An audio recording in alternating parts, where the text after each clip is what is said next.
মই ৰীতা আজি এটা সুন্দৰ এঞ্জেল নম্বৰ আপোনালোকৰ লগত শ্বেয়াৰ কৰিবলৈ আহিছোঁ। আপোনালোকৰ সপোনসমূহ উইচ ফুলফিলমেণ্ট এঞ্জেল নম্বৰ হয় 1176। আপোনালোকে 1176টো বাওঁফালে আপোনালোকে সেউজীয়া কলমেৰে ডেইলি লিখিবলৈ আৰম্ভ কৰক। আপোনালোকৰ যি সপোন আছে, যি আশা আছে, অতি সোনকালে পূৰণ হ'ব। আপোনালোকে ডেইলি লিখিবলৈ আৰম্ভ কৰক, কিন্তু মনত কোনো সন্দেহ ভাৱ নাৰাখিব যে মই লিখিছোঁ হ'বনে নহ'ব, মোৰ সপোন পূৰা হ'ব নে নহ'ব। চ' বহুত powerful which fulfilment Angel number হয়।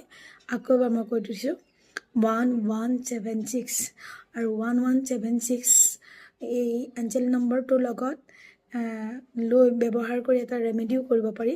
মই মোৰ নেক্সট ভিডিঅ'ত আপোনালোকক ক'ম। চ' বৰ্তমান আপোনালোকে বাওঁফালে ডেইলি এই নাম্বাৰটো লিখিবলৈ আপোনালোকে আৰম্ভ কৰক। চান্টিং কৰিব পাৰে 1176 powerful which fulfilment angel number আপোনাৰ সপোন পূৰণ কৰিব পাৰে। Thank you, god bless you, love you all, bye by.